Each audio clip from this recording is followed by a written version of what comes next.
Mabuhay! Excited si Sir Elms ngayon kasi magpapalit ako ng foam cover. Pero parang hindi excited si Shiki kasi naabala yung tulog niya. Tara, samahan niyo akong palitan ang aking foam cover na nilumot na ng panahon.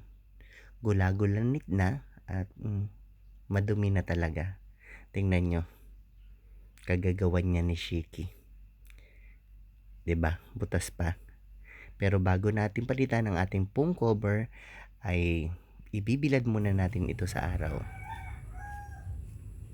Yan, thank you kay ante kasi siya yung naglaba ng mga punda. Yan po yung foam cover para naman po sa higaan ni Shiki. At yan naman po ay para kay Bella.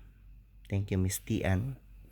At last, natapos na po tayo sa pagbibilad.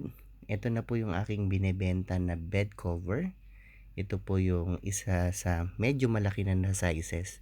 May zipper na po siya. Instead po na bedsheet, ang gagamitin po natin ay foam cover na para fitted po talaga siya. Pero papalitan po natin siya ng Canadian na tela.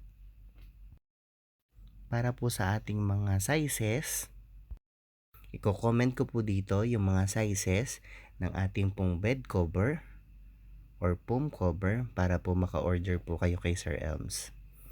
Diba? Inabot po ako dyan ng 4 na minuto kasi hindi pa po ako gaanong sanay magpalit ng foam cover po natin. Wala! Tingnan nyo, mukhang bago ang aking foam. Ayusin naman po natin ng higaan ni Shiki. Medyo mabilis ako dyan. Inabot lang po ako ng 3 minutes sa pagpapalit po ng foam cover. Diba? Sarap ng tulog namin ni Shiki. Ang akin po nga palang mga tela ay binili ko po sa may Bustos.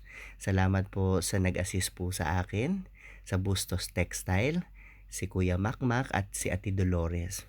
Hindi po kasi sila tumatanggap ng tip kaya thank you po sa pag-accommodate po sa akin para makapamili po ng iba't ibang tela. Ano pang iniintay nyo? Order na po kayo kay Sir Elms. God bless and thank you. Comment below po sa mga interesado.